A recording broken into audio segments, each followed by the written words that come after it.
ہمیں کئی ایسے بھی ٹکر دیو اوے تسی دعوت اسلامی والے نہیں آؤندے اور میں کہا کھلو رہے ہو کھچ دی کھچ کھلو رہے ہاں ہاں یہ ایسے چبڑ ہیں اللہ نہ کرے کوئی یہاں بھی ہو میں نے کہا چلتے چلتے ٹیوننگ کر دوں چونکہ اس چیز کا فقیر سپیشلسٹ ہے ہاں ہاں انشاءاللہ دوائی پوری دے کے جاواں گا یہ بک بک بند کریں آپ حضرات دیکھیے ایک سادہ سی بات ہے آپ نے مکان ہی بنانا ہے نا دیواریں کھڑی کرنے والے چھت ڈالنے والے اور ہوتے ہیں پلستر کر کے انہیں ٹر جانا ہے وائرنگ کرنے والے اور ہوتے ہیں انہوں نے وائرنگ کر کے ٹر جانا ہے رنگ کرنے والے اور ہوتے ہیں سمجھ آ رہی ہے کوئی نہیں آ رہی انہوں نے رنگ کرنا ہے تے ہن کندھا بناونا لا کے اوے وائرنگ والا کتھے ہو تسی غدار ہو گیا اوے تسی ساڈے نال آ جاؤ جاؤ چبڑے دا کام ہی نہیں ہے تیرا کام ہے کر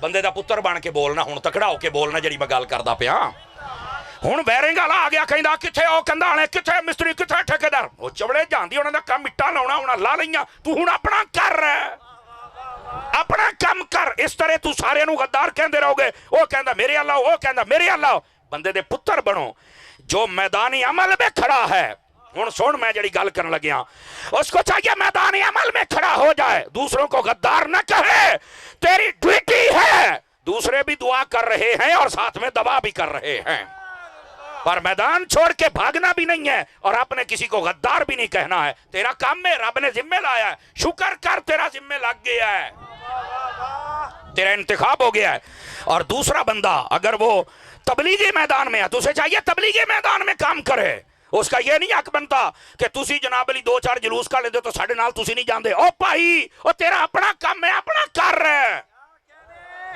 تحریر والے کا اپنا کام ہے اہل سنت کے کام تین طریقے سے ہو سکتے ہیں میدان عمل میں بھی بندے رہیں تبلیغ کے میدان میں بھی رہیں اور تحریر و تدریس کے میدان میں بھی رہیں ہم تینوں کے ساتھ ہیں میں میدان عمل والوں کے بھی ساتھ ہوں میں تبلیغ والوں کے بھی ساتھ ہوں میں مدارس میں پڑھانے والوں کے بھی ساتھ ہوں کیونکہ یہ سارا نظام ہوگا تو اہل سنت کا ایک خوبصورت چمکتا ہوا محل تمہارے سامنے آتا رہے گا اور ہمیشہ سب کے اوپر حکمرانی کرتا رہے گا یہاں لڑنے جھگڑنے کی تو ضرورت ہی نہیں ہے جس کا جو کام ذمہ لگ گیا اللہ کا شکر ادا کر لگ گیا ساڈا کام میں تقریر کر کے لوگوں کو موٹیویٹ کرنا ساڈا ضمیر مطمئن ہے اسا کام پورا رکھیدا ہے اللہ کے فضل سے جو موضوع ہوتا ہے آج کل پتہ ہے کہ ختم نبوت کا کام کرنے کے لیے بیرون ملک سے فنڈ بھی تو لینا ہوتا ہے نا ڈرامہ بھی تو کرنا ہوتا ہے نا کہتے ہیں تاج و تخت ختم نبوت زندہ باد زندہ باد میں کہا گوڑیا تیرے لفظاں دے وچوں ہی واضح ہوندا پیا تو گستاخ ہیں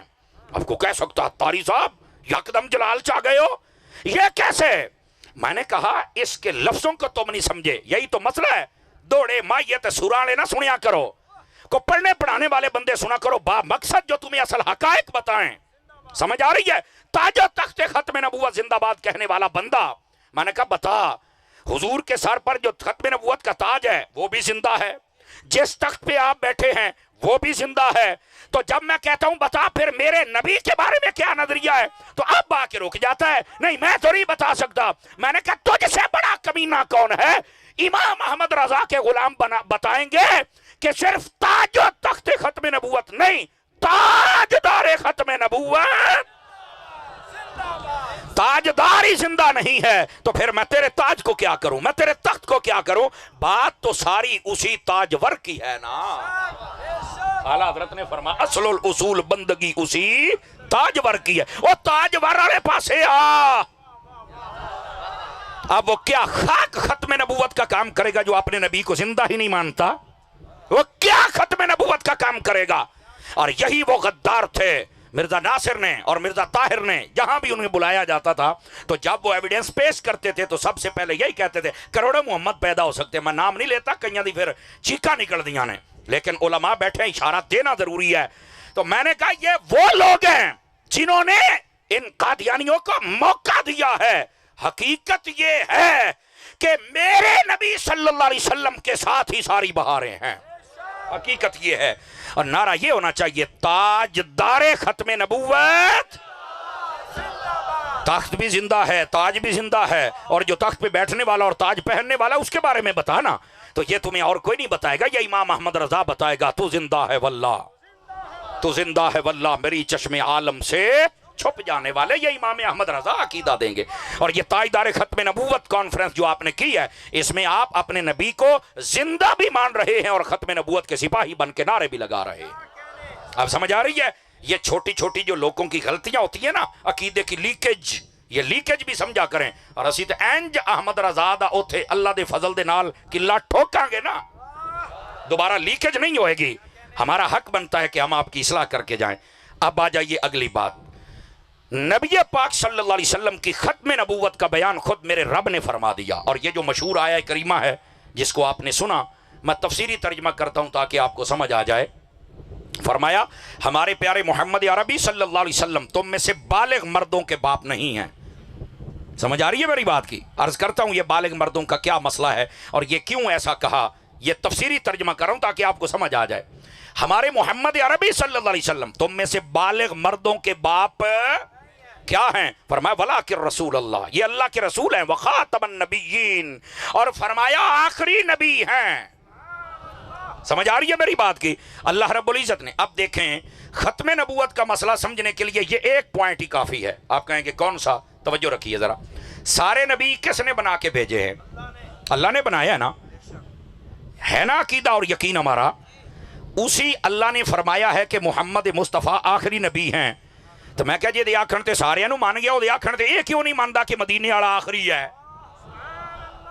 مسئلہ یہاں حل ہو جاتا ہے. مطلب کوئی لمبی چوڑی بات اور بحث کرنے کی ضرورت ہی نہیں ہے. یہ کہتے ہیں ہم سے مناظرہ کرو، اور تیرا مناظرہ کڑی گال تک کرا. اب اللہ نے فرما دیا جو اللہ کی نہیں مانتا وہ تو مسلمان ہی نہیں ہے. اب سمجھیں آپ حضرات. تو عقیدہ ختم نبوت سارے نبی کس نے بنائے؟ اللہ نے. آخری نبی ہمارے حضور کو کس نے بنایا؟ اللہ نے. تو میں کہا بس اینی گل اے ختم نبوت ہے، بس لمبی چوڑی بحثوں کی ضرورت ہی کوئی نہیں ہے. لیکن چونکہ لوگوں نے اس مسئلے کو بڑا کریدنے کی کوشش کی، اللہ جزائے خیر دی علماء اہل سنت کو، مشائخ اہل سنت کو. انہوں نے پھانسی کے آرڈر کو چوم کر آنکھوں سے لگا لیا لیکن اپنے مشن سے پیچھے نہیں ہٹے ہیں. یہ یاد رکھ لیجئے، کیونکہ اعلی کار لوگ ہوتے ہیں نا، انگریزوں کے کتے نہلانے والے تو آج حکمران بنے ہوئے ہیں. مٹھے بولے کہ تو کو سوڑنا نہ لوے ہے. تو ان کو کیا ہے؟ یہ تو اپنے آقاؤں کو راضی کرتے ہیں نا. جس دن نظام مصطفیٰ آ جائے گا کام بن جائے گا نا.